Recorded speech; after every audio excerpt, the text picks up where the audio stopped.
We're now live. You're ready to begin. Great, great. So welcome to the December 8th Student Advisory Council. My name is Toni Constatman. I'm the Chief Communications Officer at the Kentucky Department of Education, and I'm very excited to see you all today. So the first thing I'd like to do is just check in with all of you all. I'm not sure if Dr. Glass has joined us yet. I know he had a previous meeting. So I just wanted to check in. Is Soyana here today? I wasn't able to see if she checked in yet.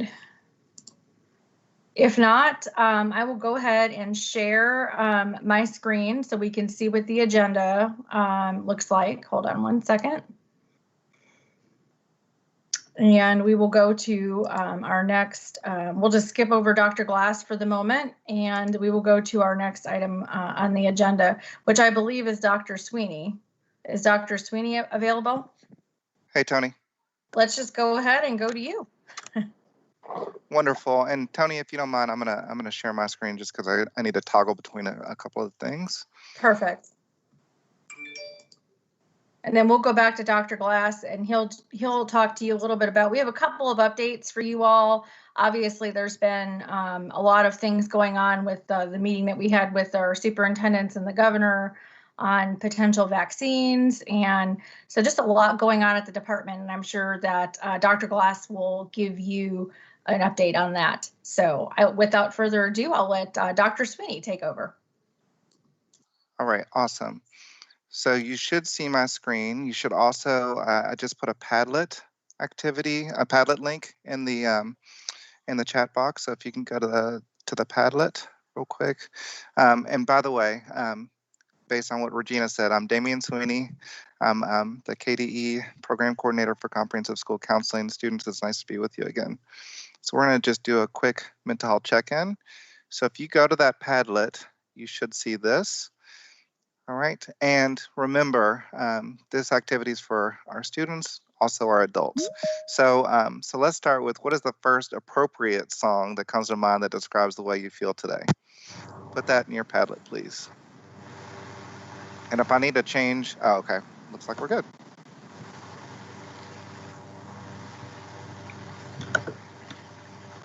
Ooh, that's a good one.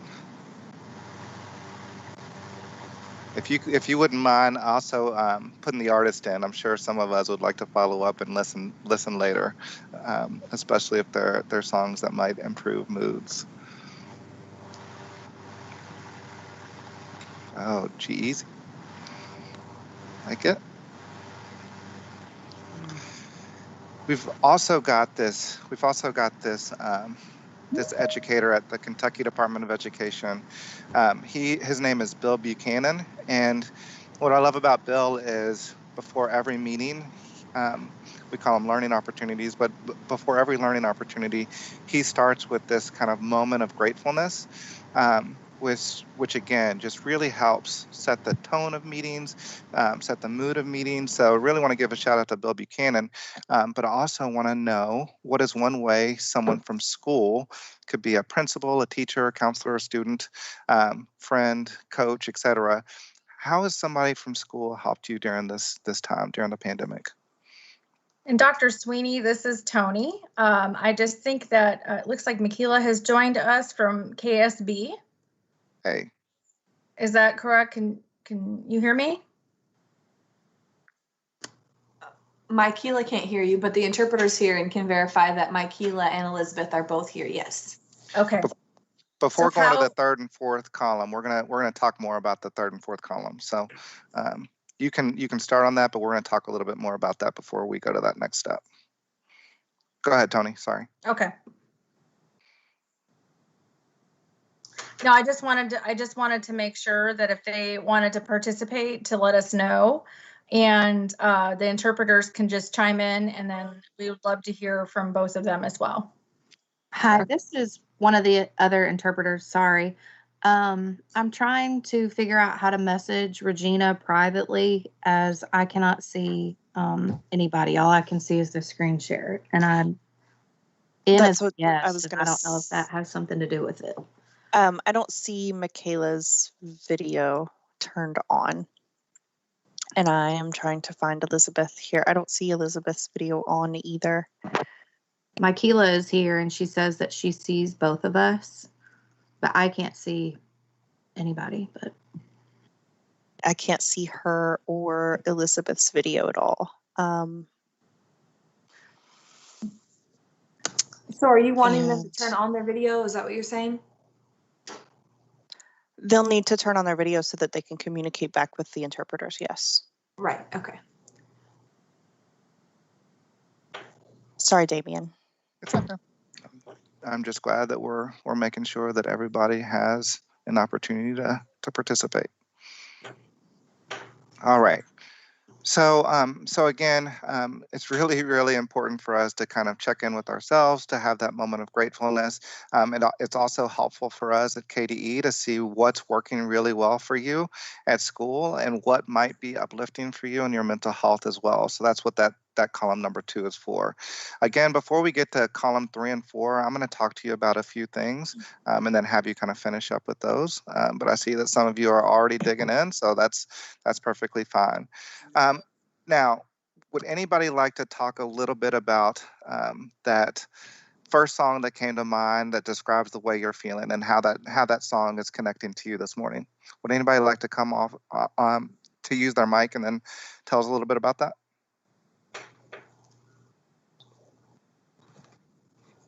Go ahead and raise your hand. I know you guys are talkative. Who wants to raise their hand first?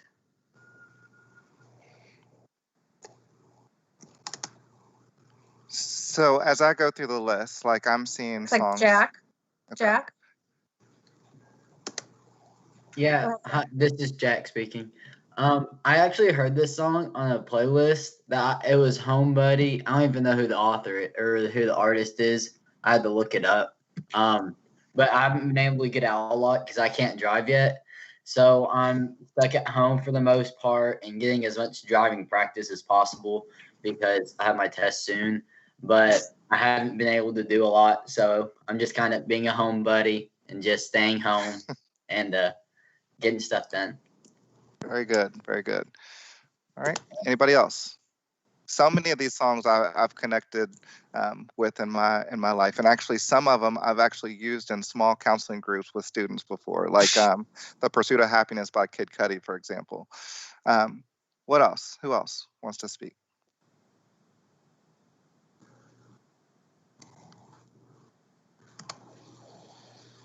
All right, that's fine. We'll move on to the next one. 21 Pilots. We've also used in some of our small counseling groups. They are fantastic. All right, so today I want to talk to you a little bit about resilience. Last time we chatted, we spoke about coping. So I'm finding that more and more folks are really, we're just struggling. We're struggling in our schools. We're struggling in our world, in our society, et cetera. So resilience is really something that we need to focus on, and we need to remember that we have this within us. All right, so becoming resilient starts with the realization that the adversity you experience, any pain, discrimination, or challenge can be converted into powerful fuel that can actually bring opportunity. And that's kind of hard to think about. So when we're going through tough times, it's really hard to think about like, gosh, I'm going to be able to use this tough time later in life. But in reality, many of us do use that in order to become resilient and in order to improve our lives or our situation. So again, it's tough to think about, but pain can actually equal opportunity. And I'm not going to read a bunch to you this morning, but I do think this one is important. So negative emotions are equally powerful, and potential fuel exists from the feelings that accompany depression, anxiety, disappointment, anger, being disrespected, and other painful emotions. When you have resilience breakthrough, you realize that the fuel is there. You know how to access the fuel, and you can use it. You can access it quickly. So I'm going to just show you just a few kind of sources of resilience that you may utilize in your own life. All right, so flipping the switch is one. So this is when you do have this power to see your challenges differently and convert your anger or your frustration into the fuel, to be better. All right. And I've been listening to a lot of different thinkers, just different people that speak about mental health. And one of my go-tos is this guy named Tony Robbins, and he recently had this podcast, and he talked a lot about if you become a blessing for somebody else, then you'll start receiving more blessings. And he talks about the meaning of living is giving. And he also spoke about your power to choose how you feel will determine your quality of life. So let's read that one more time. So your power to choose how you feel will determine your quality of life. So if you choose to feel happy, what quality of life are you going to is that going to produce? Or if you choose to feel comfortable in your own skin and not doubt yourself, right? That's going to produce a really good quality of life for you. But what if you choose to feel kind of sad, lonely, uncomfortable? Those things are going to be harder for you to. You're going to struggle with some of that throughout your life if that's the choice that you make. Obviously, some of us don't really have certain choices with that because of a potential mental health diagnosis. All right, so we also need to think about how we're connecting with others. And it does take vulnerability to open the door to resilience. And true connection requires honesty and vulnerability. So today, that's what we're going to be doing. We're going to have to open up with one another so that we can kind of open the door to resilience. Forgive me, I've got a 5-year-old that's quarantined with me this morning. All right, so I've been using this curriculum and talking a lot with these folks from us that they work on social emotional learning and then resilience. And I've been reading this book called The Resilience Breakthrough. And one of the things the author states is he talks about this other form of resilience called relational resilience. And so when you have relational resilience, your greatest motivation to make good decisions and put more effort into life and not give up is the knowledge that others depend on you. And one thing that we know about some of you is that some of you have younger brothers or sisters, you've got nieces and nephews, you've got other folks that might rely on you. And that might be one source of resilience for you, is that kind of relational resilience. All right, the next kind. Actually, if you wouldn't mind, if I can get a volunteer to read the next slide. All right, so can somebody read the slide for me? Looks like, do I have a hand up? Do I have any hands? Caleb? Yeah, this is Caleb speaking, and I'll read. Without a doubt, the pandemic has shined a light on loneliness. Moore et al. 2014 says, loneliness is a powerful enemy of resilience, and loneliness is something that many people struggle with.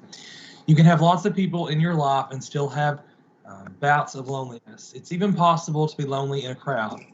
The need for inclusion varies greatly from person to person. The important thing is that you are aware of your needs so that you do what you can to fill your life with the amount of human connection you need to be resilient. All right, thank you. So I just recently read a stat that that teenagers throughout our country, 61% of teenagers right now are feeling this extreme amount of loneliness. So first off, I want to normalize that feeling if that's something that you've been going through, and I want to make sure that you understand that many people are feeling lonely and isolated right now during this pandemic. All right, but we can use some of our resilience to kind of overcome some of that. All right, so we've already talked about relational resilience. We've talked about flipping the switch. The next one is called surrendering the one up. And this is when you have somebody in your life that you just might have some kind of conflict with, right? There might be conflict and you might try and get, have an edge over this person. All right, but by surrendering the one up, we actually can live a more fulfilling life. Okay, so if you are struggling with somebody, you can think of the other person. You can build up the other person's sense of importance. You can respect the other person's personality rights. You can also give sincere appreciation for that person. Again, that's looking for the blessing. You can eliminate the negative. You can also avoid openly trying to reform people. Many of us try to do that, especially in this kind of politicized world right now. It's like, no, you have to see my point of view, see things from my lens, understand where I'm coming from, instead of just say, I accept you for who you are. We also need to try to understand the other person, and then check first impressions, and then develop genuine interest in people. There's this old book called How to Win Friends and Influence People. And they talk about the biggest way, one of the best ways that you can do some of those things is to show a genuine interest in other people, and let them speak about themselves, right? And some of the things that are really of interest in their own lives. So surrendering the one up is another form of resilience. You can also keep it up. Street resilience is our next one. You use street resilience when you take the pain of disrespect, discrimination, and regret and use it as fuel to propel you forward. The author says street resilience is channeling your emotions, guiding them, directing them, and using them for a productive purpose instead of letting your emotions use you. Okay? So if you're going through something, if somebody's doubted you, you use that would be considered street resilience, and you use that to almost kind of like prove them wrong. All right, resource resilience. When you have resource resilience, you recognize that your resilience can be increased by tapping into the resources you currently possess or could potentially possess. So not only do you maximize your talents, mindset, abilities, relationships, money, physical assets, and personality traits, you also realize that you have undeveloped talents and untapped capabilities that you can also use or develop. And as you proactively acquire and build upon your resources, you become increasingly resilient. All right. And then our last one is rock bottom resilience, right? And many of us like to put on this face, right? We like to create this facade like we've got it all together, but what the data is showing is that most of us don't have it all together right now. So rock bottom resilience allows you to believe in your ability to change your circumstances, combat hopelessness, and fight on.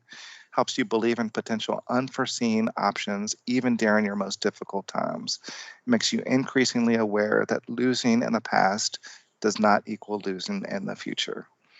All right, so final question. Which type of resilience do you possess?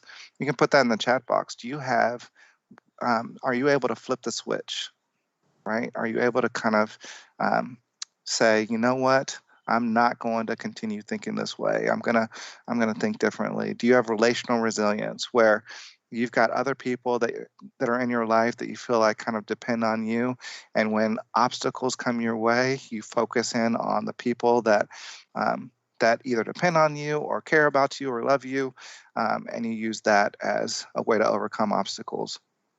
Do you work to surrender the one up, or do you need to surrender the one up, so that people that you might have conflict with in your life, you can kind of acknowledge them and say, you know what, this relationship hasn't gone as well as I'd hoped, but we can do something about that.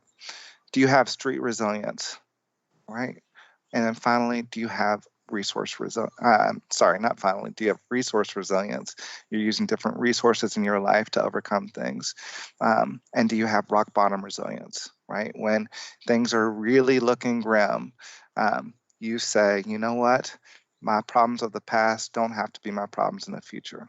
All right, put that in the chat box. Which source of resilience do you possess?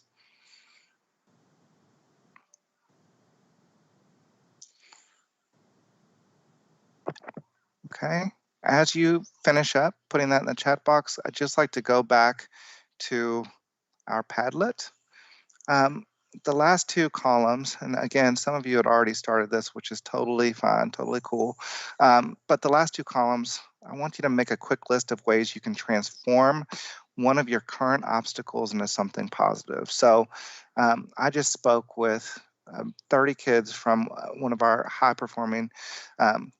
performing schools in Kentucky the other day, and many of them were able to kind of answer these two. They were struggling with certain things, and they were able to answer these two things. And what this did was it showed them and other people that the things that they were going through were things that could be overcome.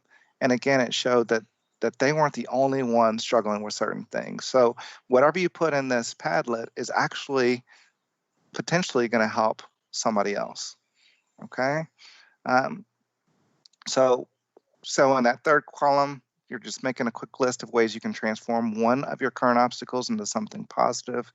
And then the final column, we just want to know, how are you coping with your academic workload? We know that the semester is ending. You might have midterms, you might have finals. How are you coping with that? What's going on with you? All right, so finish that up. Thank you for your time today. Before I let you go, would anybody like to chime in on how you're doing, things that might have helped you during this time, things that you're grateful for? Would anybody like to come to use your mic and let us know those things before we move on to the next topic? Go ahead, Caleb. This is Caleb speaking. First of all, Dr. Sweeney, I'd like to share an experience with you. So one of my really good friends recently lost her grandmother, and she's had a very difficult time. And so sort of in the wake of that, I have been, really attempting to be there for her and to help her through her struggle. And I actually showed I guess it was October's meeting, and we worked through some of the coping strategies that you had provided to us. So I'm sort of immediately thought of those because I know those really helped me. And I thought about during that meeting how I could use those to benefit here in my community. And so that was one example that I wanted to share with you, when it comes to. That's awesome. Thank you. To reach out and help other people through some of the resources that you provided. And then also, really focusing in on that, turning it. I'm definitely a person who relies on relational resilience to get me through, but also I have been attempting to think in the mindset of when I'm done with finals, I'll be able to enjoy the freedom of not having, that work to do. So I just wanted to share those things with you. Thank you. Absolutely. Awesome. Thank you so much. So yeah, I'm so glad that you went back to our coping strategies, and I'm hopeful that you can recognize the resilience that you have and that you possess to overcome future obstacles too. Thank you, Caleb. Anna.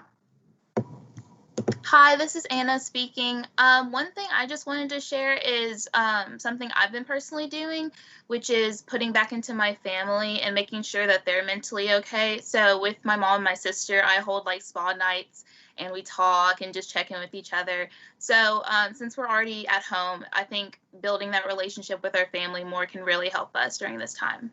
Absolutely. Thanks, Anna. Anybody else want to share? This is Renuka. I was just going to share about my college apps experience, as I'm sure many other people are experiencing during this time.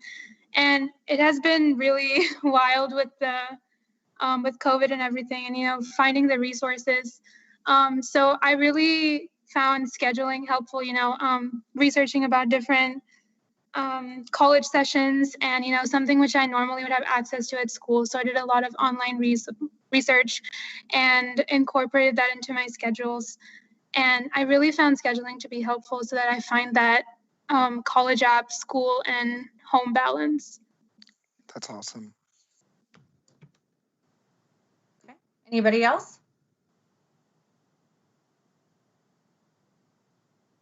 Okay.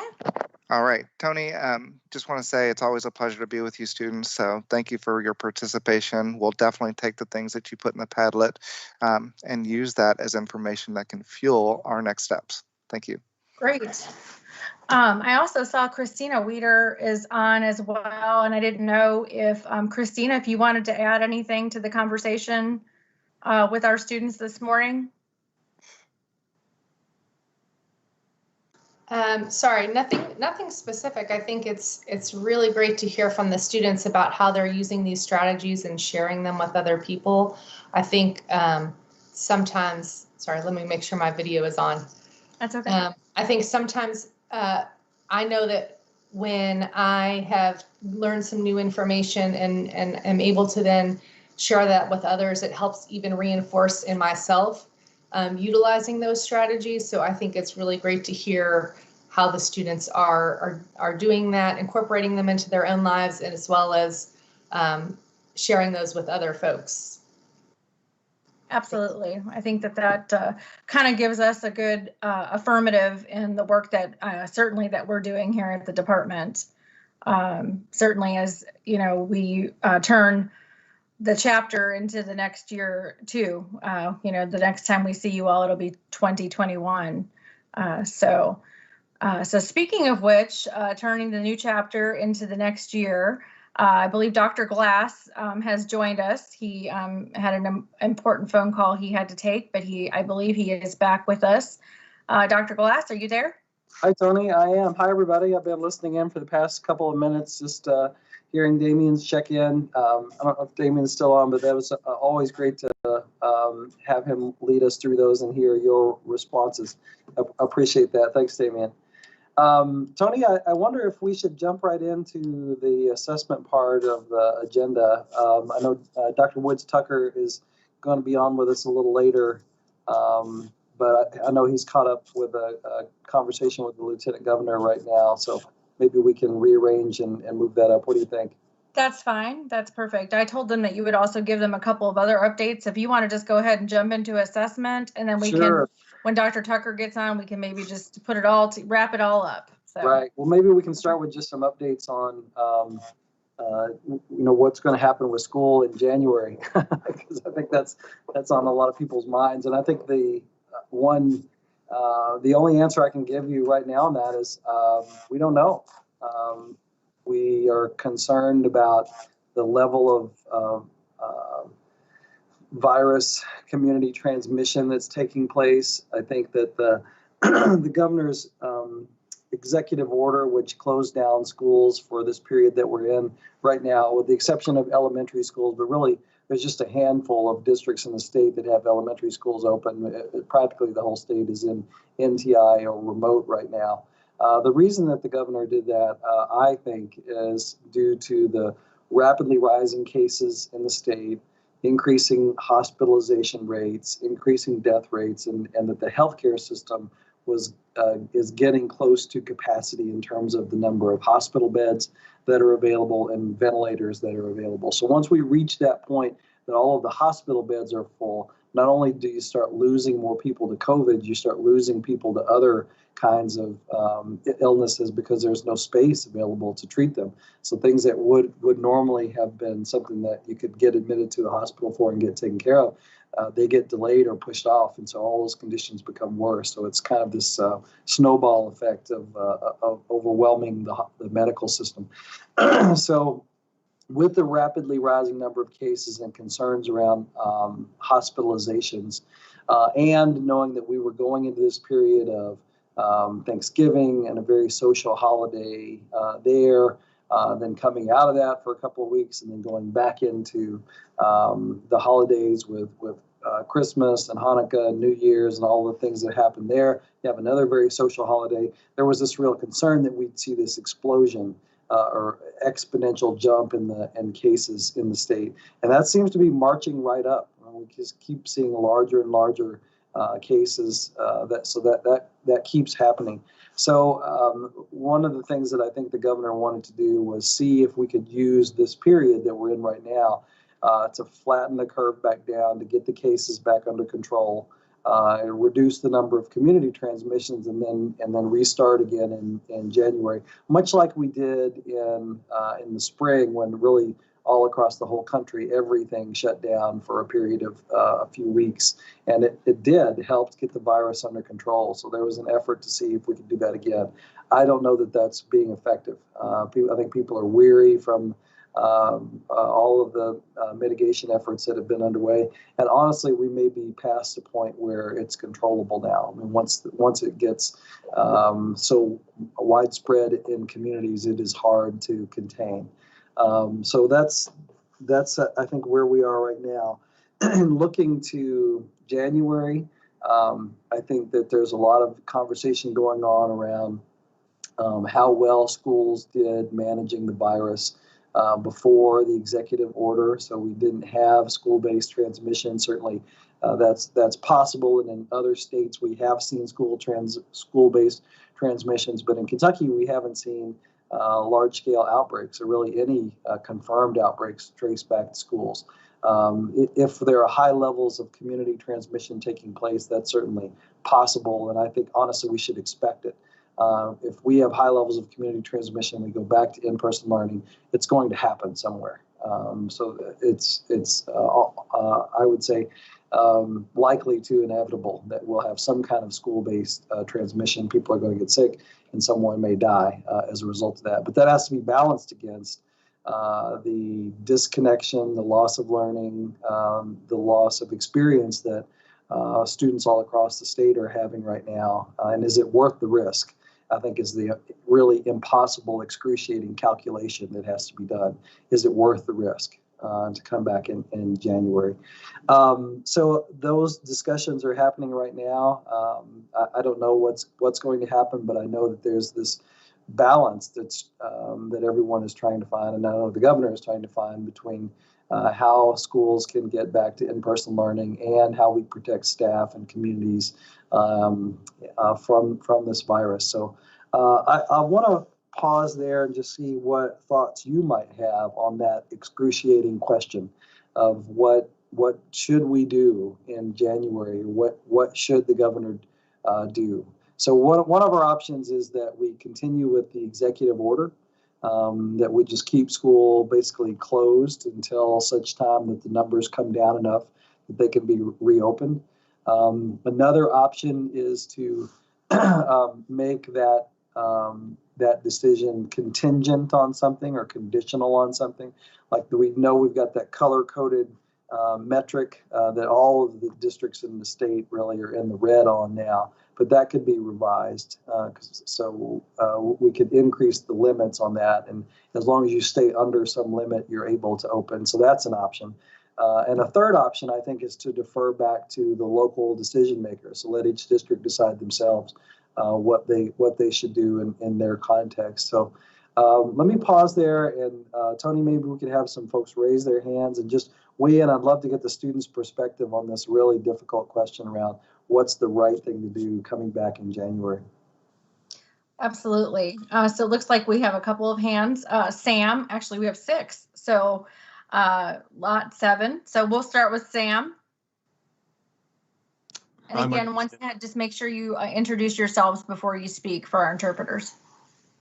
My name's Sam Smith from Davis County High School.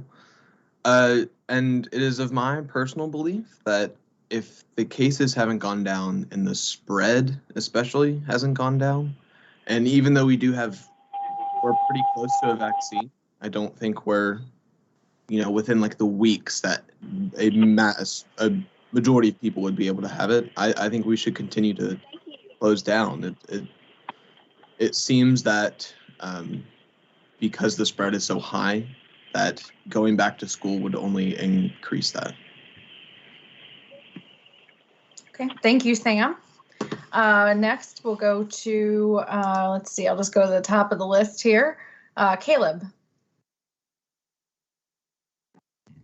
Hello, Caleb speaking. Good morning, Dr. Glass. First of all, really glad that you're here with us.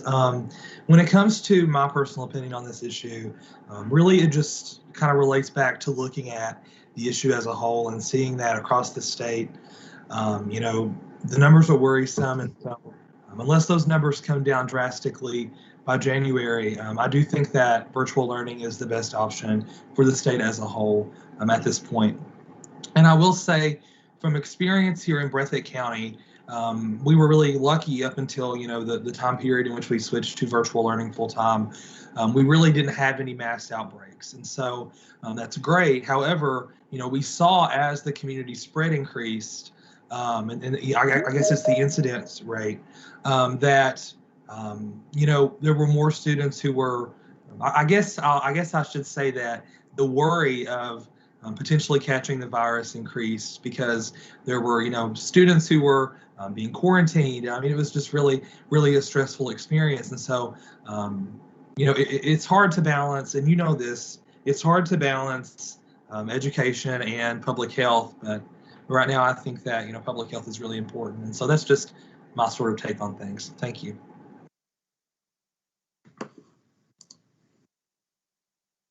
Okay. Jack.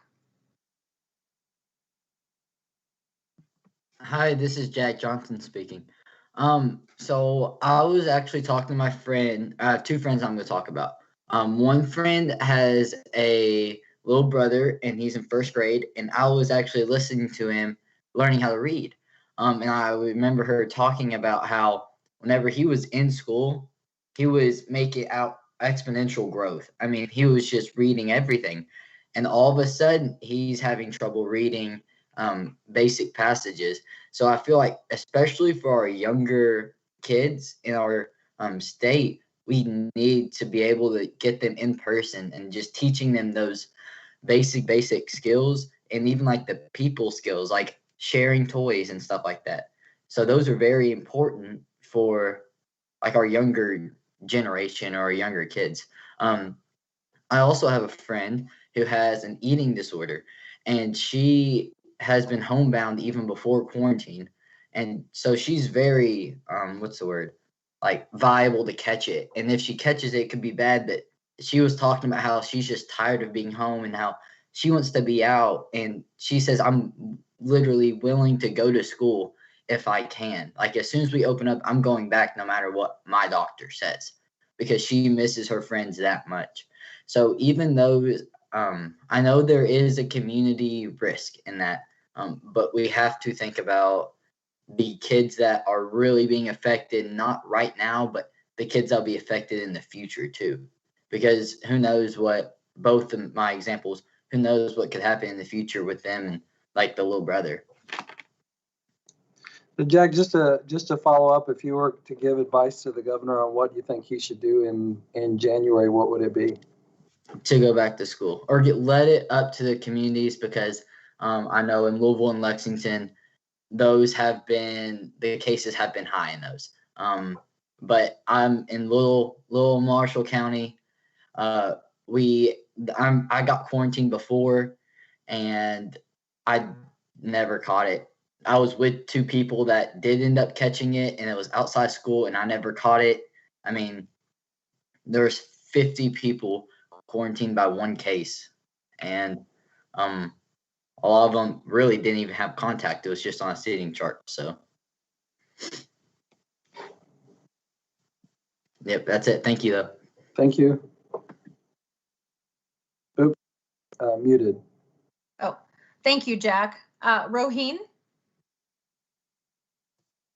Hi, this is Roheen from Jefferson County, and what I think would be best is probably waiting it out a couple more weeks. So I don't know, maybe beginning of January, a week or two into January, and seeing where we are then, if the cases have gone down or whatnot. But also, I think readjusting the guidelines would be a bit helpful, making the red zone, orange zone thing a bit more lenient.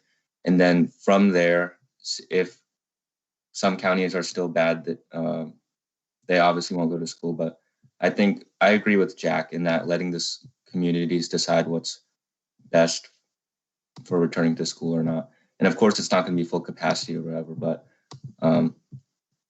if like one county can go back to school safely, I think they should, because we're like students are losing out on a lot. Okay. Thank you, Roheen. Lohit? Hello, this is Lohit speaking. I think I agree with Roheen and Jack about the final consensus that we should leave it up to the district health departments to decide whether it's safe to go back, because community transition is a thing that differs vastly between each individual county. And just looking at the data from what I saw a few weeks ago, our school Dunbar had the highest number of COVID-19 positive cases, and we didn't even go back to school. So the fact that we didn't go back, but we still had the most number of cases, indicates that the community transition rate is really high, and that's not even because of school. So that means that for other counties where they did let students go back to school, it's not comparatively, it's not that big of an issue about transition within schools, and there's also been external evidence to support that too. So looking to the data, I think letting the decision go to the district health departments is the best way to go.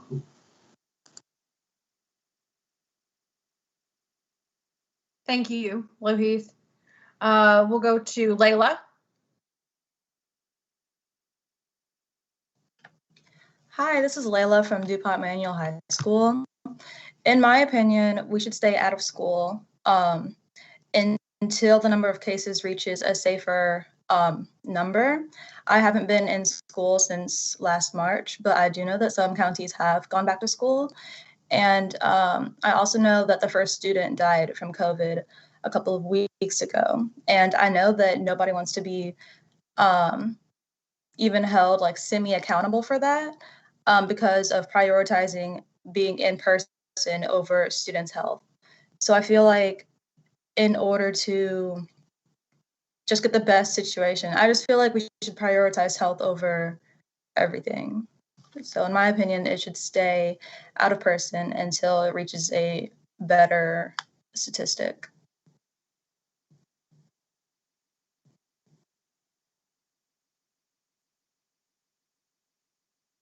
Oh, muted, Tony.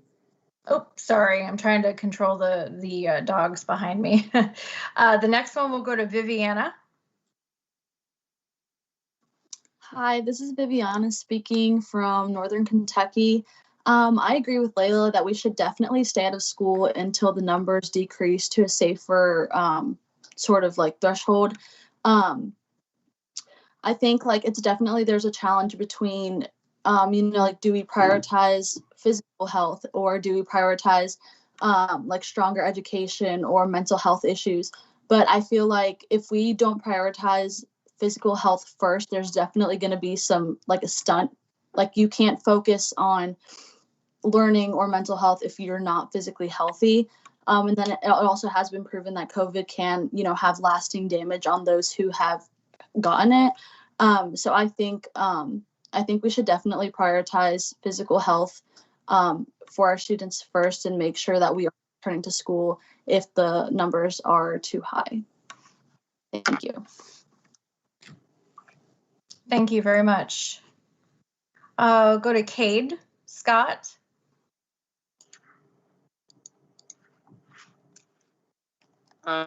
Yeah, I have to agree with, I think, what the last couple of people have said, actually, including Viviana, that I don't think it would be smart to open right now. I think we actually closed at a very smart time. We waited a little bit longer because I know a lot of surrounding counties had closed before Floyd County did.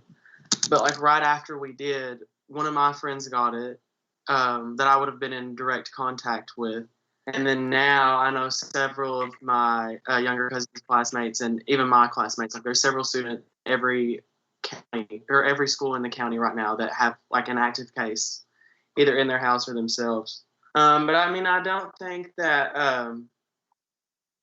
there's no like doubt that it has negative effects on like educational success and then even like behavioral and social well-being. But I just don't think that it would, like, I think that we should wait until we're out of the red. Cases are like, it's bad enough here where I don't know, I'm kind of like torn on whether it should be left up to the individual counties, but I don't know that,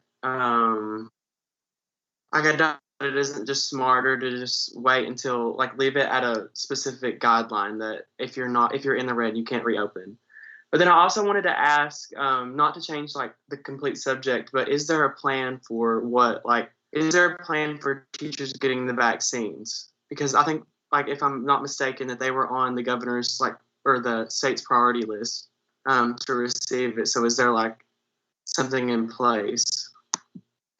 Yeah, I can address that really quickly. The governor let superintendents know last week to start thinking about how they would collect lists of staff members, teachers, but also other people that work in buildings, your custodial staff, your bus drivers, your food service staff, principals, folks like that, other people that work in buildings, to start collecting lists of who was willing to take it.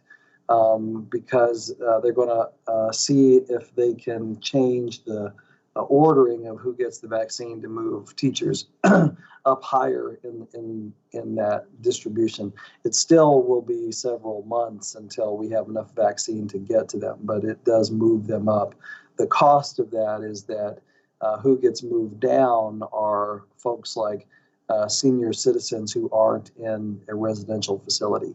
That's who's going to get moved down in that list. So they'll have to wait longer to get that. So it's another one of those excruciating trade-offs that we have to make. But yes, there is conversation happening in Kentucky around prioritizing education staff for vaccination. Oh, muted. Oh, I got it. Our next one, let's go to Gavin in E-Town.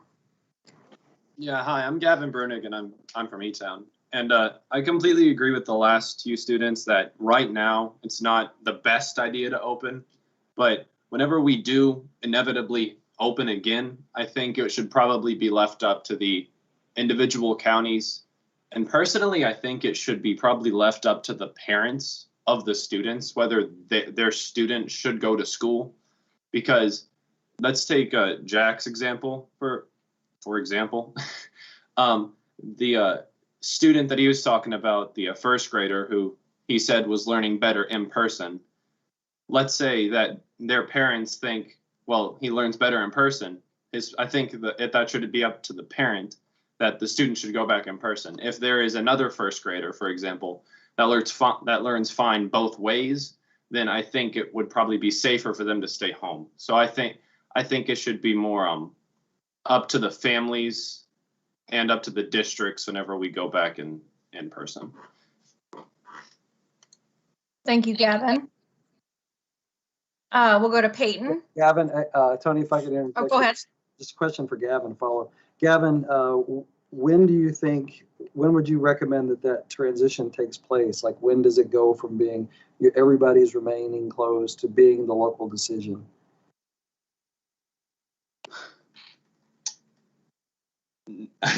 That's a good question. Definitely not right now. There needs to be time for the cases to go down. But I'm thinking probably we'll have to keep an eye on the cases. But at the moment, I'm probably thinking end of January. Just give it time to level out, settle down. Thank you. All right, you're gonna go to I think it's Miles. I also agree with Gavin with what he said about waiting till the end of January, because I think right now most schools are set to go back within the first 2 weeks. And I think that, like, with the holidays and everything, especially New Year's, just giving it that extra, like, 1 to 2 weeks to kind of level off would be very smart. Okay. All right, going next to Renuka. Hi, this is Renuka. So I think we need to stay virtual until because like Lohith mentioned earlier, I'm also a Dunbar student, and personally for our county, the cases have been increasing. And although it is important to prioritize health, there's also the drawbacks faced by many students with disabilities, low-income families. And, right now we need to work on developing new support systems for these families and focusing less on, finding ways to go back to school given the rise in cases. But if we do get a significant decline in cases, then we can kind of transition into developing the effective safety protocols to sending these students back into schools. Yep, that's my stance. Thank you. Thank you. Thank you. Next to Layla. Hi, this is Layla speaking from Jefferson County. Overall, I would just say that I definitely think we should hold off until going back to in-person class and schools. And I know this is like a tug on your heart because all of us have experienced some way of like this feeling of isolation and not being able to socialize with people. And I know that can be so hard for all students and all teachers and all staff in schools. But I think one of the big ideas, like others have mentioned, is that if we were to go back to in-person school, it would be a huge sacrifice for people's physical health, especially like if we're considering people who drive buses. custodians, there could be teachers who are like older and really aren't very safe or are at high risk. And I think a lot of that, those elements could cause us to have less adequate conditions when we do go back to in-person school. I know for my school personally, there are at least 40% of the teachers that aren't willing to go back if we were to go to in-person school, which could cause a lot of strain on teachers and admin. And I think overall, if I were to be able to actually talk to the governor and suggest an idea, I know this is a big idea, but I would actually recommend that we lock down specifically after the holidays, maybe after like New Year's, and then we'd be able to allow that time, because I know a lot of people sacrifice like their Thanksgiving celebration so that with hopes that they would be able to go hang out throughout like December or winter break with their families. And so I believe there is a high risk that many people will go and travel and end up coming back and causing exposure to their family members, to classmates and whatnot. So if we were to be able to have like some sort of complete isolation, including like going to see friends or going to your neighbor's house or whatever it may be, and then giving it about 6 weeks and coming back in the middle of February, depending on like what the vaccine status is and whatnot, then it's possible that maybe we could bring in elementary school students who need that social interaction to develop their emotional behaviors, and also like ECE students or special education, because I know it's so hard for ECE teachers to be able to provide the necessary accommodations for whatever they may need. So that's just sort of my take on things.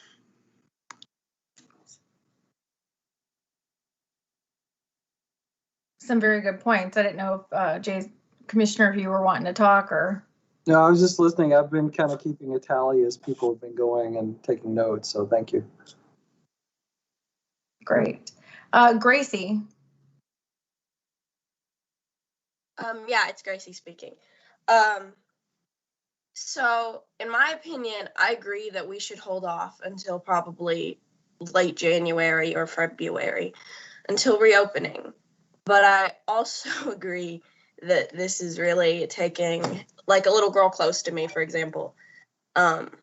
She's always had really good grades and things like that. And she's failing almost every class because of NTI that she has.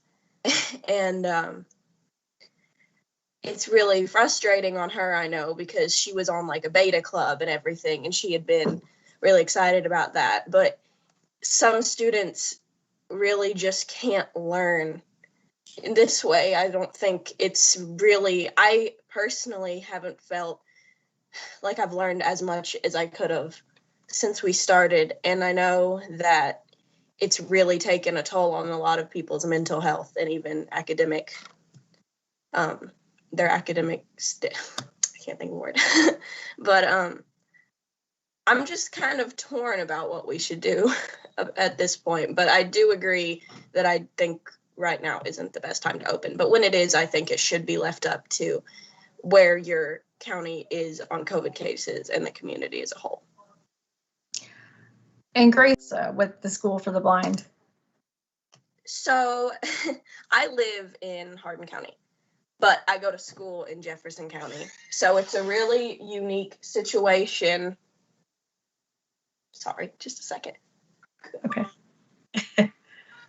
I also stay home with 3 siblings. Go. We can all relate. All my parents work. So I also have to stay home and help with them, and I know that I'm not a very good teacher. But my situation is really unique because, especially for the School for the Blind, we literally come from everywhere in the state. So we haven't been back since March because Jefferson County has been so high that taking some of the students from lower risk communities and putting them in a higher risk community is a really bad idea. And the fact that a lot of students at my school, as well as having issues with their sight and things, also have a lot of health issues. Many of the students that go there do. And I think that for specialty schools like KSD and KSB, I think it's a lot harder of a decision, but I also think that it should be up to parents and things like that once they can finally reopen. Thank you, Gracie. Peyton.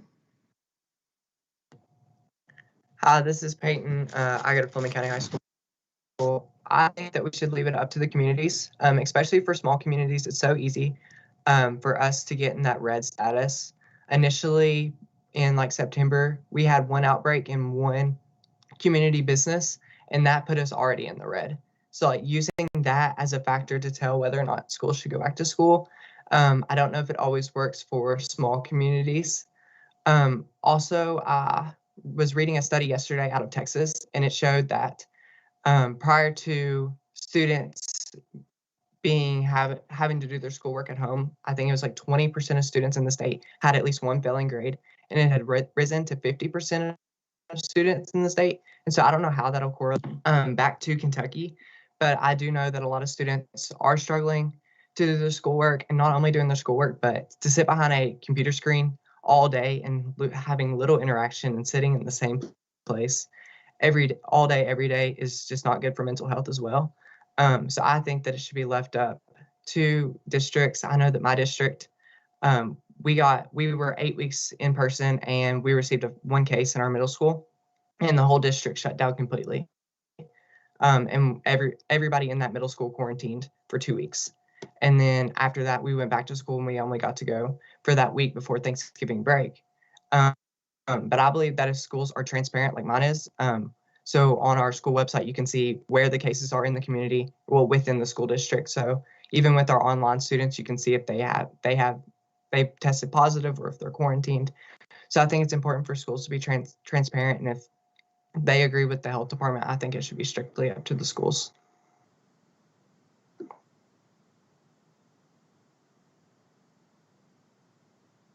Oh, muted, Tony. Gosh darn it. Sorry about that. We will next go to, Drake. It looks like Drake.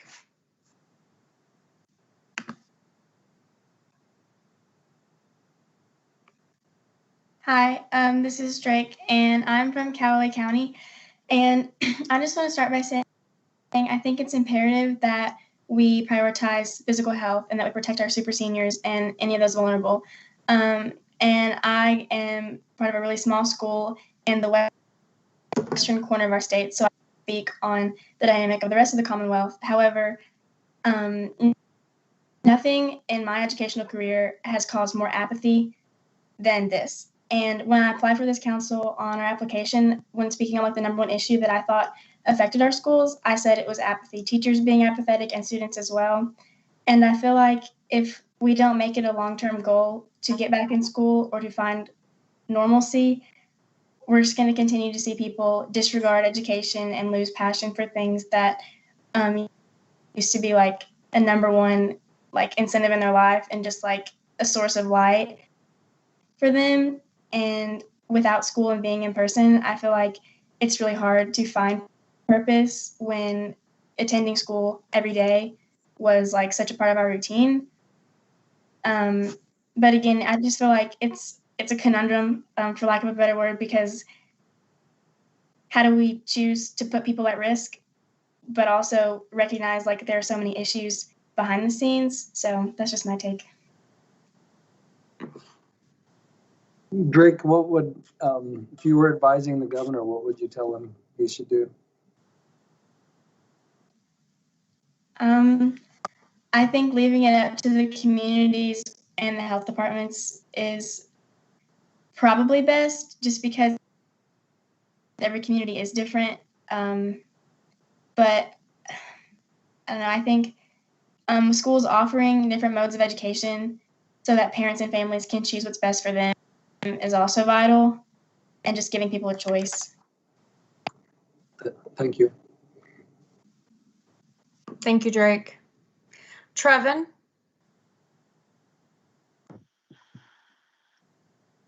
Can you hear me? I can. Okay.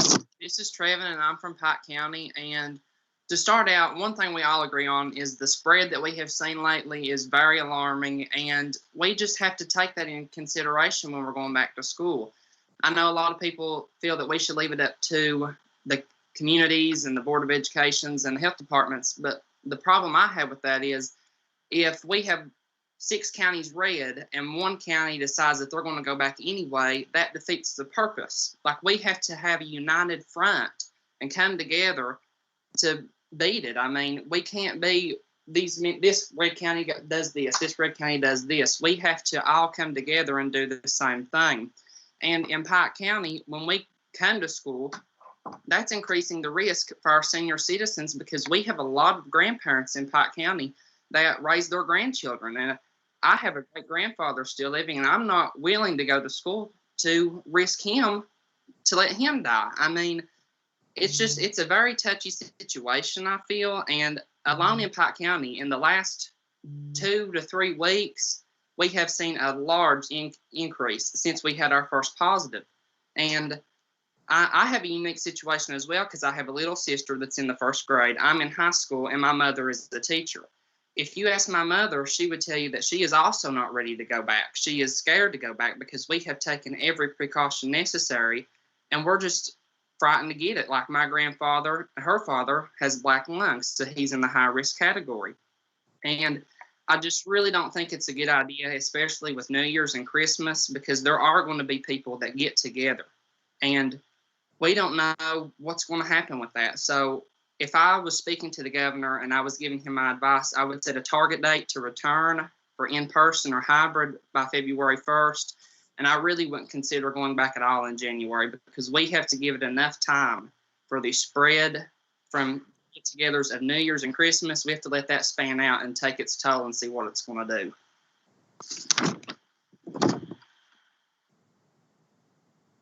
All right, thank you very much, Trevin.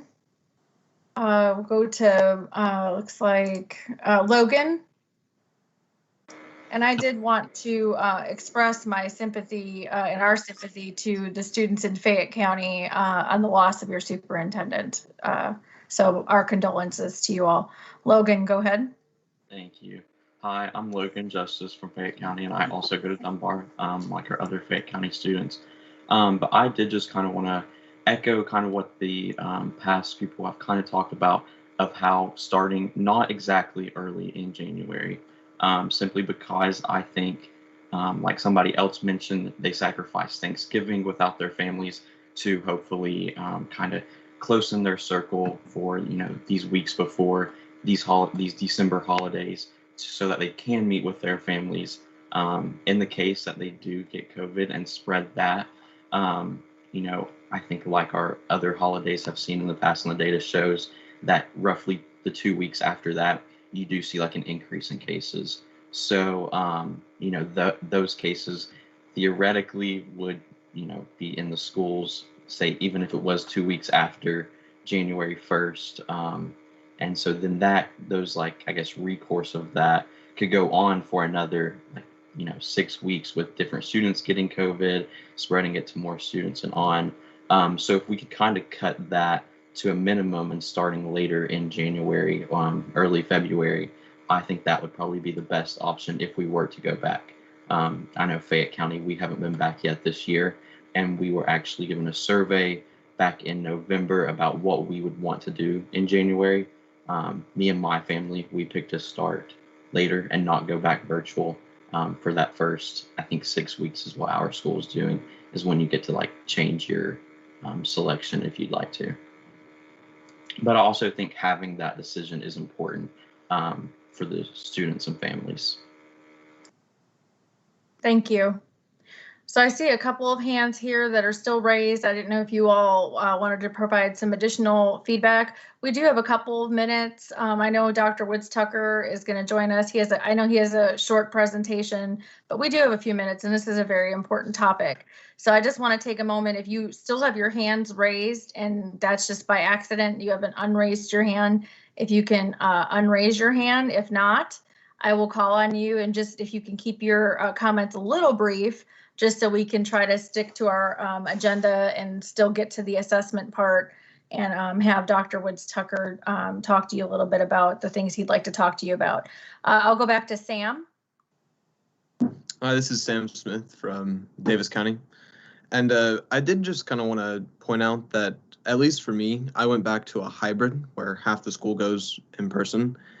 And we were really just getting back onto Google Meets and having pretty much a normal, like all virtual class, except half of us were in the classroom. I didn't see much benefit to being half in person.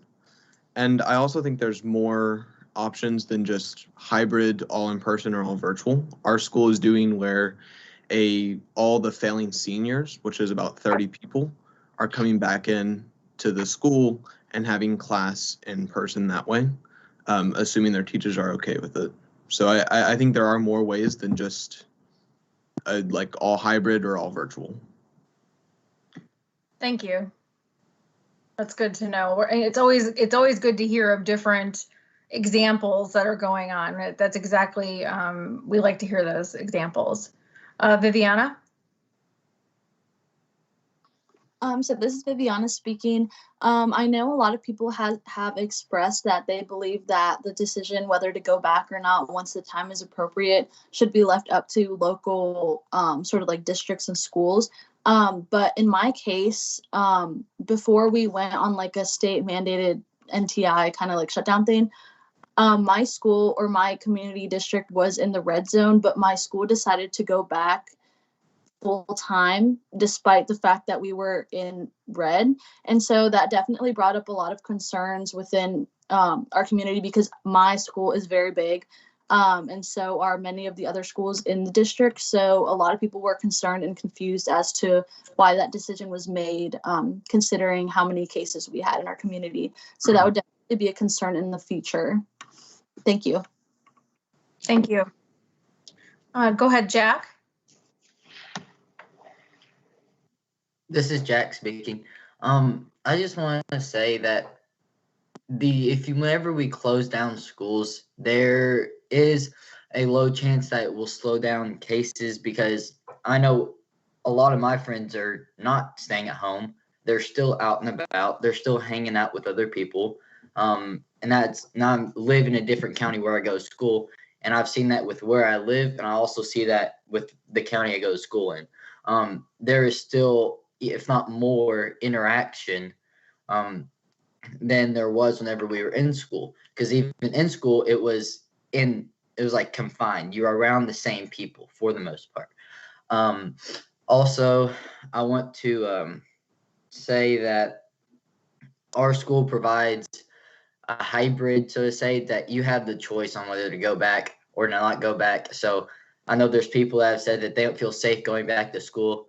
Then you don't have to go back to school. Then you do an online school. But the people that almost need to go back to school for mental health reasons or just to get out of their house and they feel safe being there, they have the option to go back. Same thing with teachers.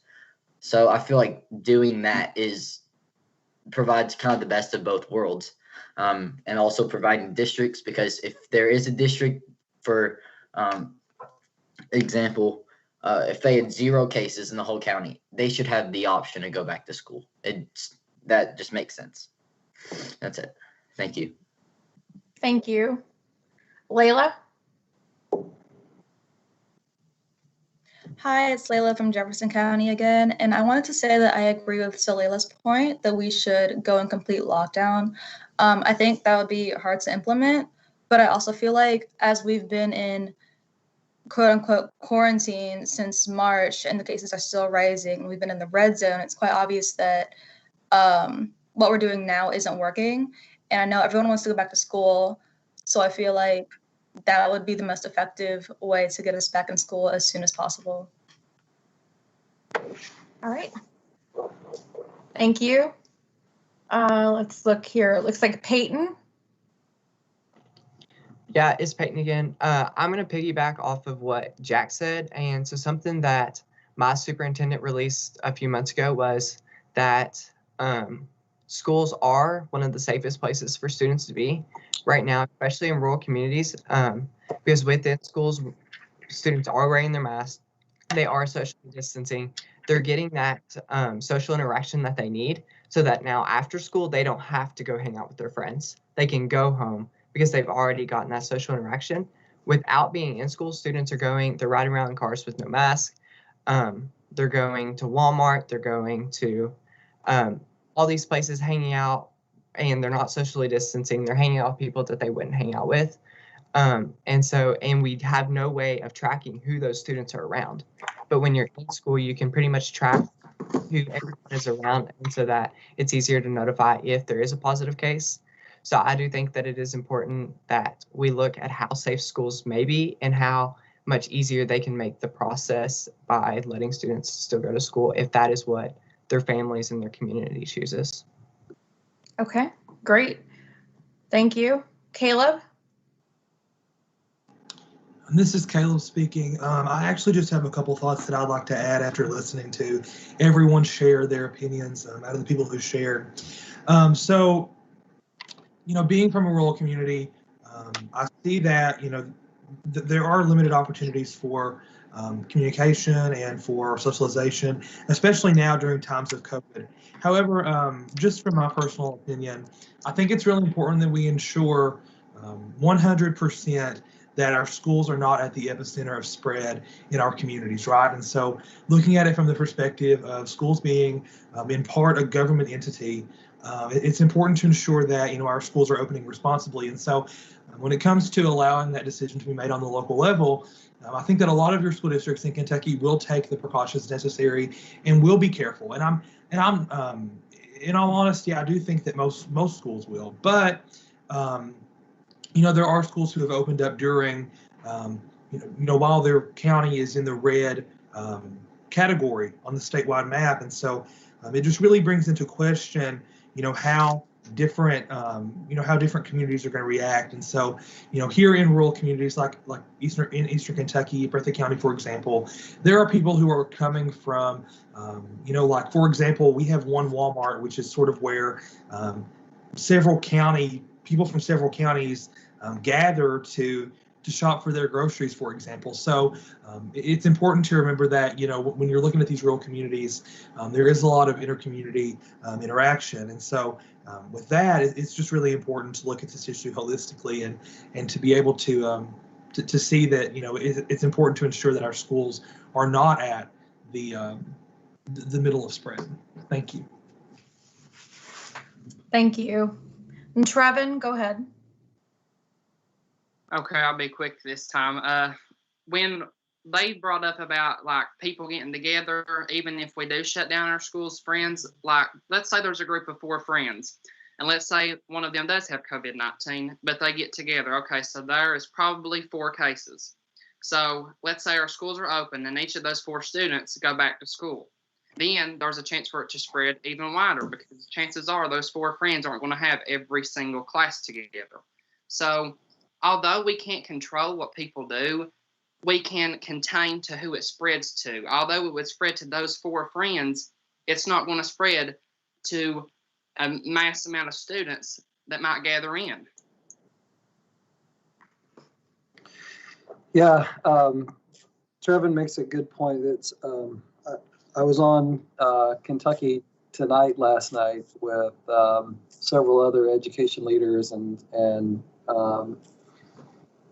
including Senator Wise and board member Allison Sloan and someone from the Association of Jim Flynn from the Association of School Superintendents, a superintendent from Union County, and Eric Kennedy from the Kentucky Association of School Boards. And this concept that if students aren't in school, then they're out in communities causing community spread was advanced several times. I think that's a theory. I don't know that we have any data to prove or disprove it. It is raised a lot. People say, well, if kids aren't in school, then they'll be out in community spreading the virus. Well, maybe. But I do hear that being raised, but I just want to state that I don't think we know, or we don't know the extent to which that's taking place. There's just a lot that we don't know, but I do hear that being raised up. Tony, this has been really helpful to me. And thanks all of you for your thoughtful comments and discussion. I think what we've raised up is there really isn't any easy choice here. There's no perfect option. Every one of our choices is difficult. And involves something that we would like not to happen. I mean, no one wants us to stay in this virtual remote world for any longer than we have to. We also don't want to create environments where anyone is unsafe and we're putting our communities at risk. So no one wants that either. So this is just a really difficult decision. We are working with other groups in the state and working with public health on advising the governor on what to do. This has been really helpful. I will factor it into our recommendation to the governor. Ultimately, the governor is the person that makes the decision right now. When the legislature gets back in session, they may start making decisions as well. But I think this is really helpful. It's really why I think advisory councils exist like this, so you can give feedback to me on important decisions that we have to make. Tony, I know that we went way over on the time that we had for this, but honestly, I think this is what we needed to talk about. This is the decision that's on everybody's mind right now, and so it's what we should be talking about. I know Dr. Woods Tucker is on and can update folks on the some of the anti-racism and equity work that we have underway. I want to give him plenty of time for that. So, Tony, if you don't mind, I'll just briefly update folks on where we are on assessment. We don't have to have a conversation about that. Honestly, there's less that we know and that we can do right now. I think spending this time talking about what school looks like in January was the best thing for us to spend our time on. Just very quickly, on the assessment front, we were told by the U.S. Department of Education in September that we should prepare to administer assessments. Of course, a lot's happened since September, including that we are going to have a new Secretary of Education with the new administration that comes in January. So that new Secretary of Education may have a different opinion and perspective on whether or not states are going to administer assessments. States are required to administer assessments because we take federal money. And when you take federal money, you also take the federal oversight and federal direction and the federal rules that come with that money. One of those rules is that you have to give an assessment. So the only way that we can't give an assessment is if the Secretary of Education waives states out of having to give it, which is what happened last year. Secretary DeVos did waive states out of that. And then this fall, she said, I'm not waiving anybody out of it. You should get ready to give it. But we have seen the cancellation of a national test called the National Assessment of Educational Progress, or NAEP. It's called the NAEP test. The NAEP tests were canceled. That's a national assessment. So that's a good indicator of where assessments may go nationally. We may see another cancellation of them like we did this past fall. We at the Kentucky Department of Education, what we're doing is to have an assessment available in case we have students present or districts are able to give it. That assessment will be shorter than it has been in the past, and there'll be more flexibility on when it can be given. The results won't be used for any accountability purposes, so we won't be using it to sort of rate schools or give schools a rating. The reason for that is because we don't have good controls over who is in school and who's not, and who can take it. If you can't control the testing environment, you can't validate that the results are accurate. So in that case, we shouldn't be using it to sort of rate any school, because there's just a lot that we don't know about what the conditions were where students were tested, and is there bias in who was tested and who wasn't. Because we don't know that, it's not appropriate for us to use it for accountability. So I think where we are, our three paths forward are: we end up giving the assessment in some form in the spring. That form will be shorter and more flexible than what we have experienced. That's a possibility. Another possibility is that some places are able to give it and some are not because they're able to have school and some aren't. And a third possibility is that they're all canceled. So I think those are the three pathways forward for assessment that we have before us. I think, Tony, now we should turn things over to Dr. Woods Tucker to let him lead the folks through his presentation, and then I'll come on at the end to close this up. Perfect. Dr. Woods Tucker, are you on?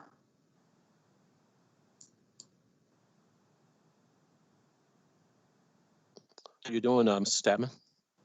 Perfect. Just wanted to make sure you were still with us. I figured you were. I thought I saw your little light on. Yes, I am. Yes, I am. Very heartfelt, intriguing conversations. Wonderful. So I'll go ahead and get your PowerPoint if you wanted to. Hold on, I'm going to go grab it real quick, and we'll go ahead no and problem. share. I'm sure the students enjoy me talking during this time. Again, it's for you all. I couldn't imagine that you all would be impacted by COVID, and I don't think anyone could have imagined that you would be impacted by COVID for almost a year. You know, we started this in March, so we're looking at almost 9 months right now. And I have 3 teenagers, and I just couldn't have imagined this. And several of you talked about the emotional impact, and I know Dr. Sweeney has talked about that as well. And I want to say this, and I hope that my comments are represented throughout the Commonwealth, certainly represented through KDE as well. The academic stuff is good, and we want students to be successful. You know, the written test is important, but the road test of life is the most important test here, how you're feeling.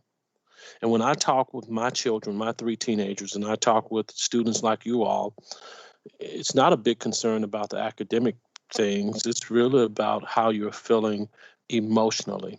And I want you all to know that Commissioner Glass and our Kentucky Board of Education and all of our folks here at KDE and your local school districts care about that. They care about how you're feeling emotionally. And we know that there's a huge void that's missing, and the need to socialize. I mean, that's part of our humanity, the need to belong, the need to socialize. And it's also one of the important things about American public education. We have that opportunity. And so please know that we do understand, and we share those things that you're dealing with. And we want to hopefully be with you as we get back to a new normal. I'm sure you've heard an update from your local superintendents, and Dr. Glass reminds us that a vaccine is on the way, will be delivered here in a few weeks. And so that should be the start of a new beginning, and we can get back to having regular school here in the Commonwealth.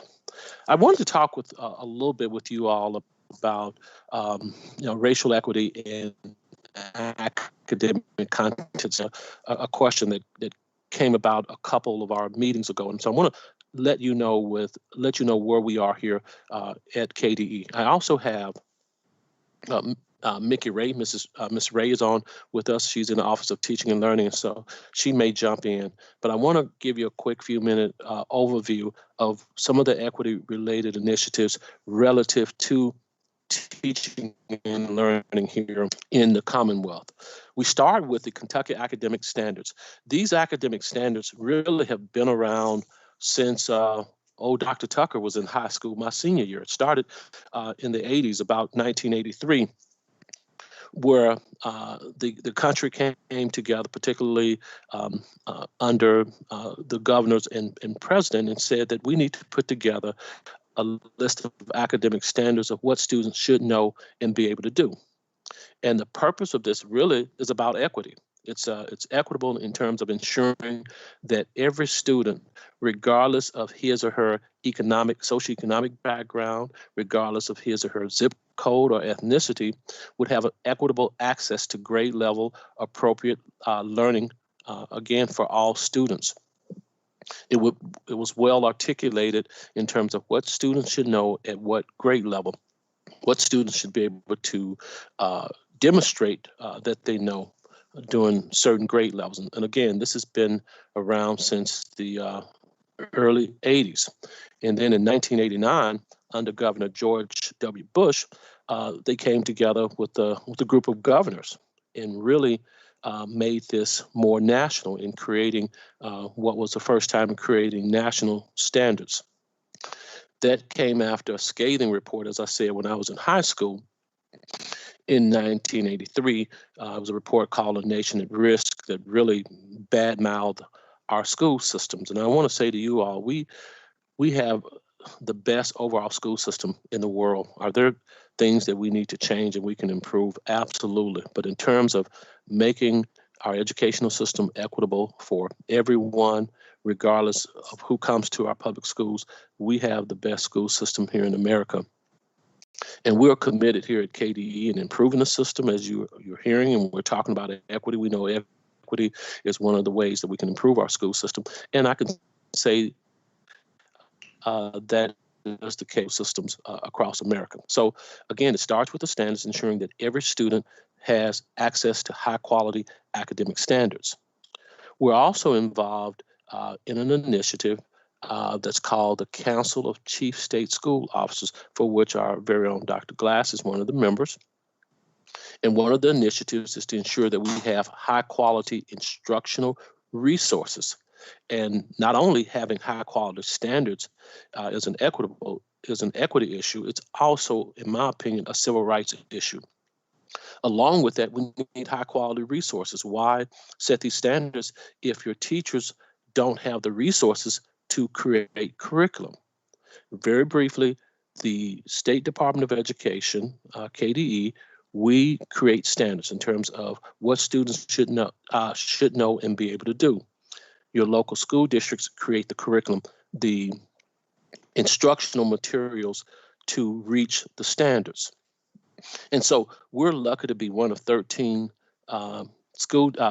states across the country that's working to equip and empower local schools in evaluating, selecting, and providing high quality instructional resources to all students that, again, are aligned to the grade level indicators or the grade level assignments, with an eye towards equity, ensuring that our students have a voice in the curriculum, that they see themselves in the curriculum, which is really important, and that the curriculum reflects the diversity of our student body. I mean, that is huge.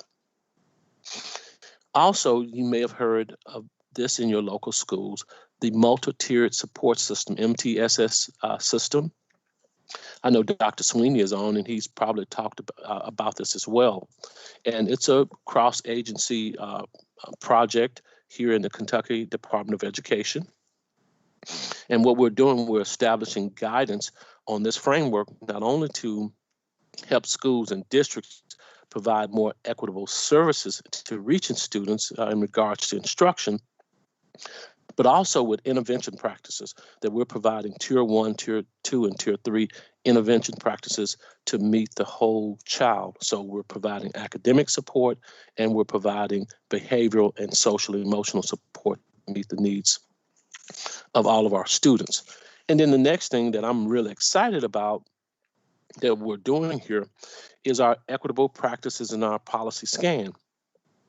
When I came here on November 1st, I reached out to our local superintendents, we have about 171 local school districts here, independent school districts here in the Commonwealth.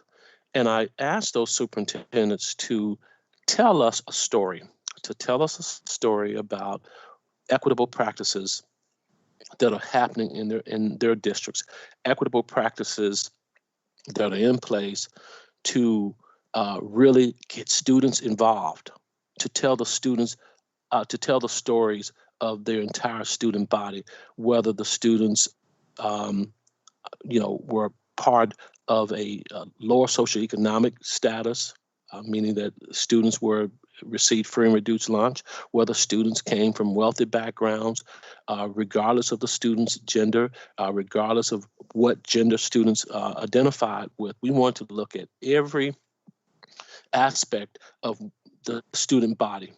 And we wanted our superintendents to tell us the story about what they're doing to meet the needs of all their students in an inclusive way, because that's the whole business. We want to ensure that we're including students in everything that we do, that we're providing a voice to our students.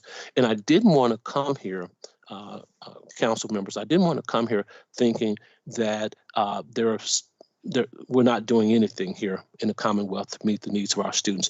There are some school districts that are doing some amazing work. Now, is there a lot of work we need to do? Absolutely. There's a lot of work we need to do to work towards equity and inclusion. So I also asked the superintendents to let us know what type of equity and inclusion plan and what type of action plans that they had. And several weeks ago, I met with our teacher advisory committee chairperson, and I asked her to tell me more about this teacher advisory committee. It's made up of teachers, about 20 or so teachers across the Commonwealth, different backgrounds, different ethnicities, teaching different subjects at different levels.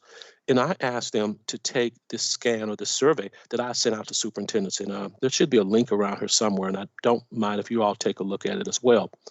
Asking questions about equity, asking questions about diversity, asking questions about inclusion. And so I am going to present those results to the teacher committee here in the next couple of weeks, and then subsequently I'll have a conversation with our superintendents and the best practices that we're going to share out throughout the entire state, because I really believe the power lies in our collective. The power lies in our collective. And here are some of the, as Mrs.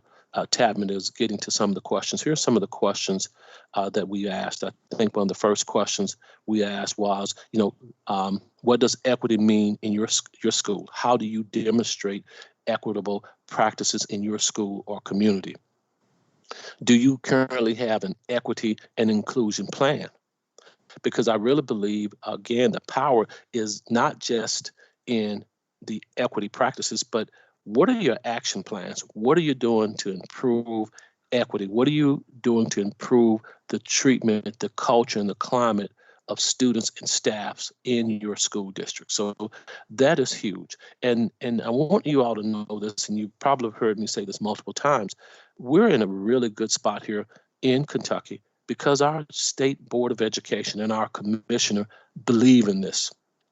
I just got off the phone with our lieutenant governor, who is really helping us to come up with some funds to diversify our teaching workforce.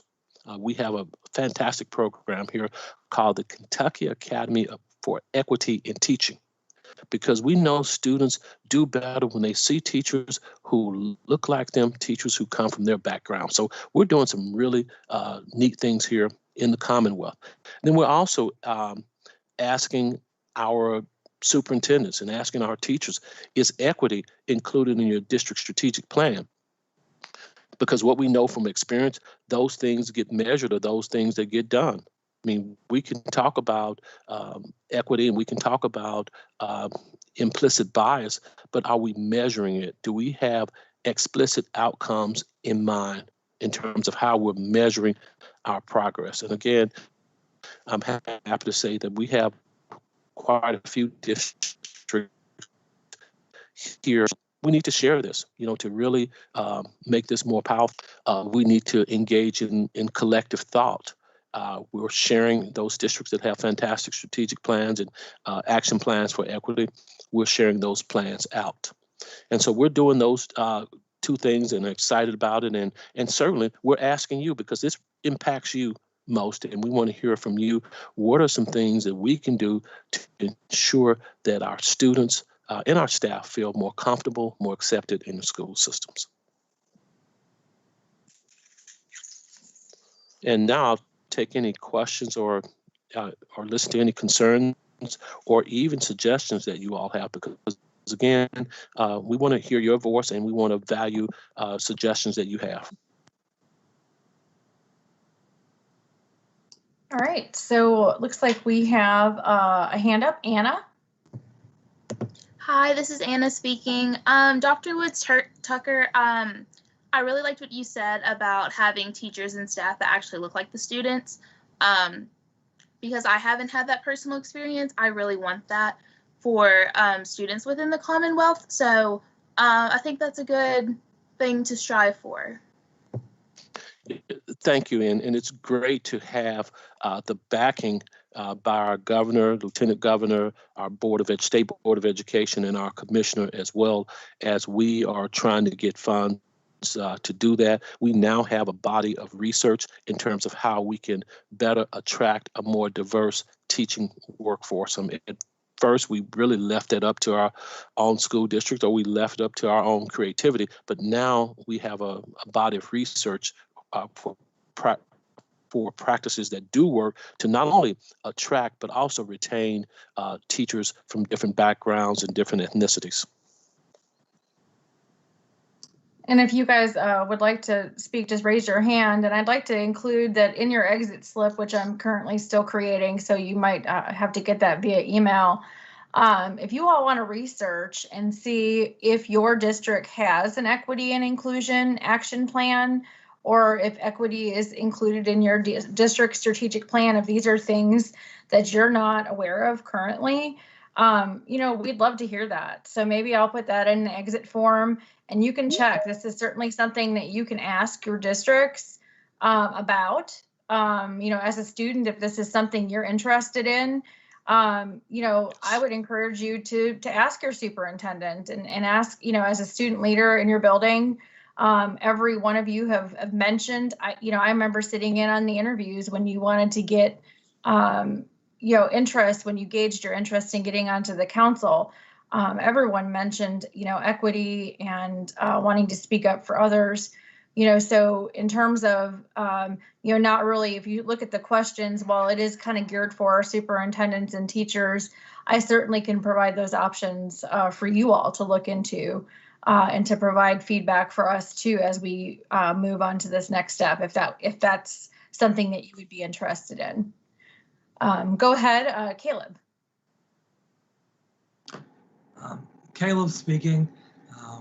Really grateful Hi, to have Caleb. you with us, Dr. Woods Tucker. I just wanted to add a thought that came to mind as I listened to you speak, and I took some notes because I'm just that type of person.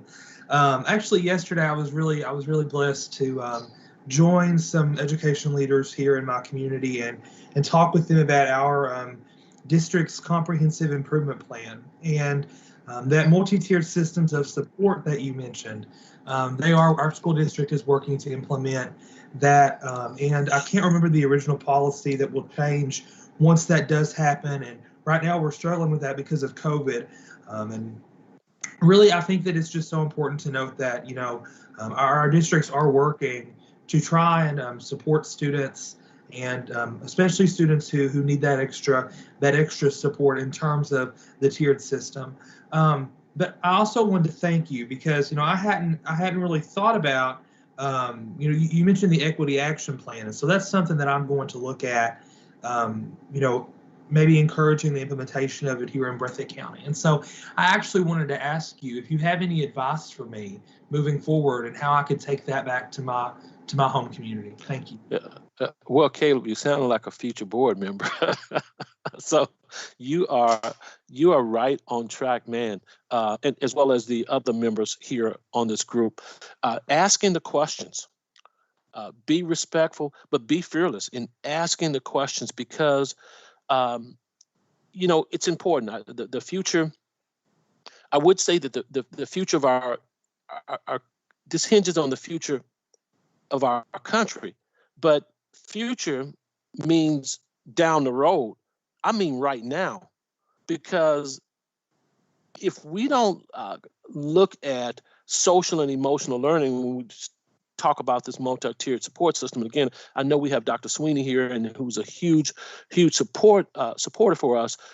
We have to even look at the social emotional development of our young people, and our adults, our teachers as well, because our teachers, Caleb and other folks, they're hurting as well. We have to look at that with an equity lens as well. Are we keeping that great balance of academic support, tier 1, tier 2, tier 3 academic support, with that same level of social and emotional support? You talked a little bit about what you can do. I would go back to, I think you mentioned a comprehensive school improvement plan, if you will, which is very much like a strategic plan.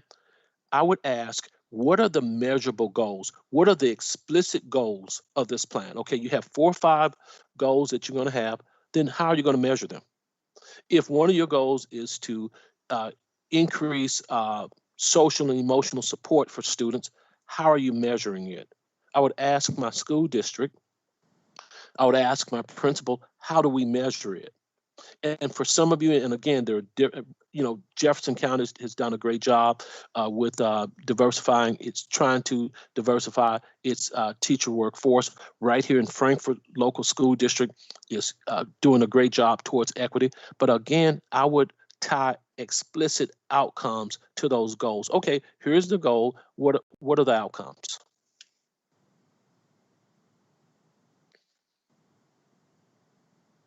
I am muted.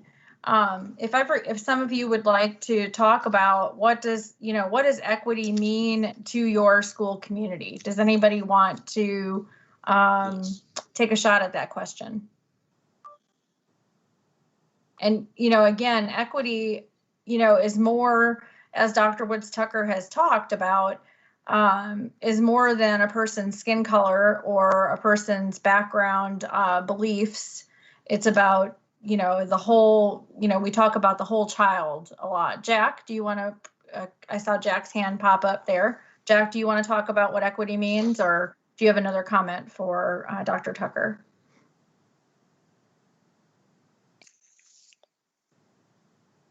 You might be muted.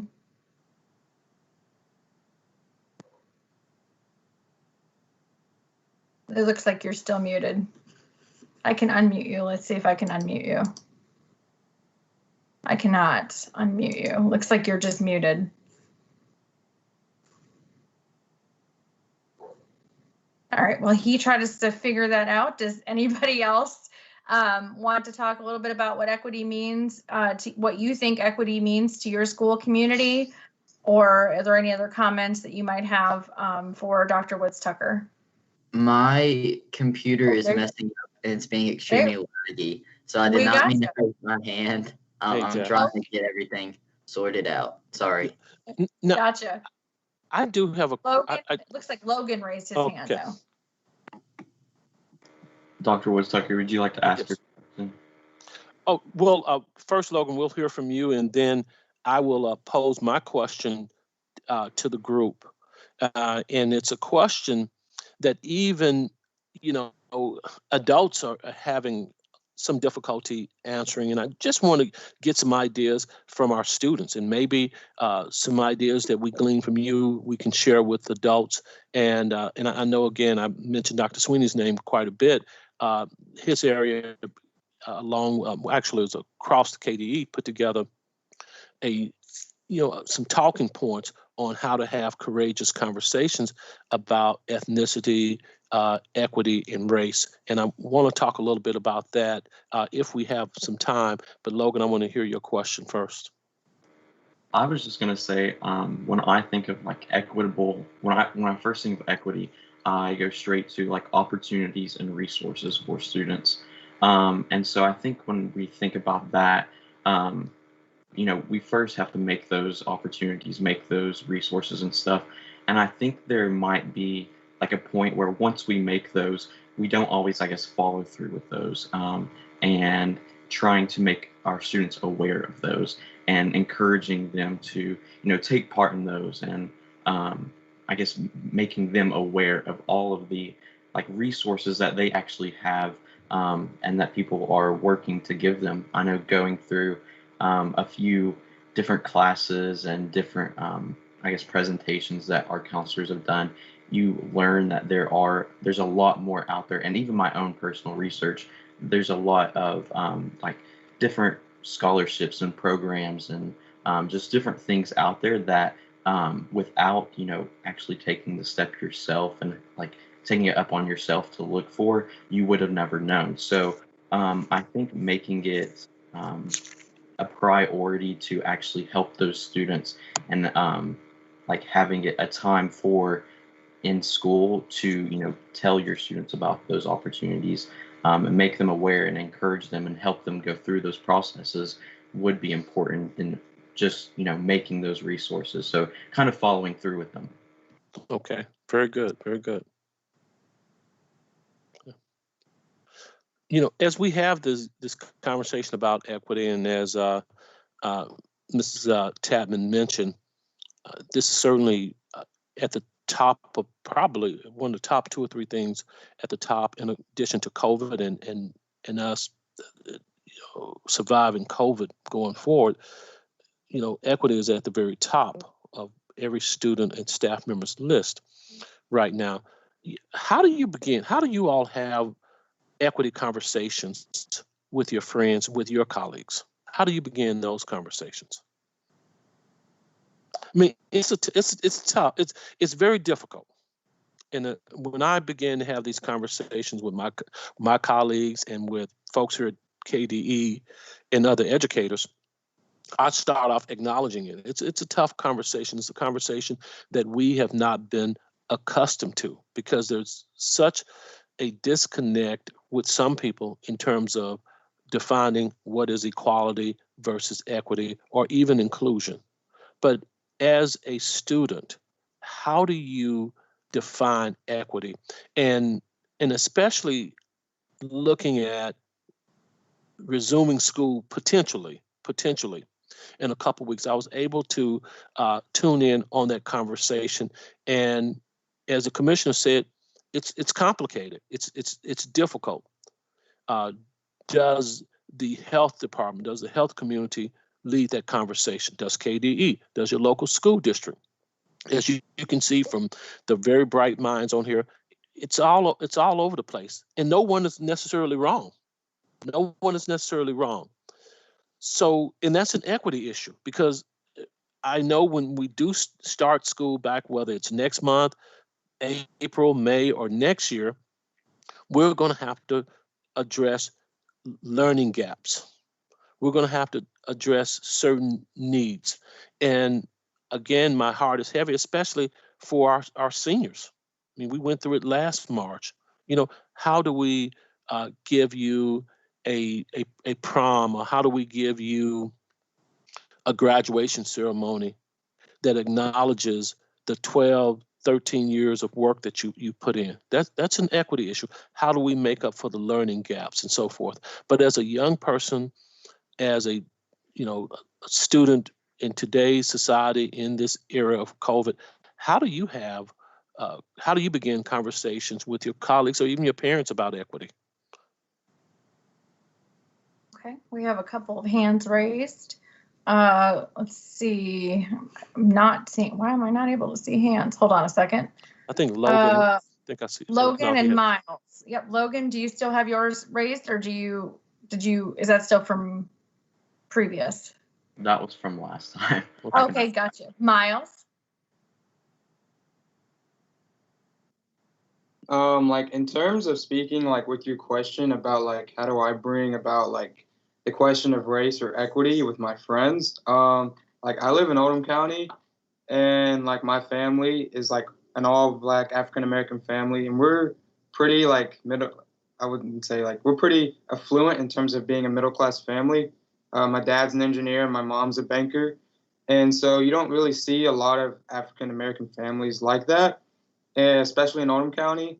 And so I just try to show people and kind of talk about race, about like, I went to Goshen Elementary, which is not very diverse, and I live in Oldham County, which isn't too diverse. So I just try to show people and kind of tell them about my story and how I guess one of my goals is to try to get more families and more inclusion in Oldham County. Okay.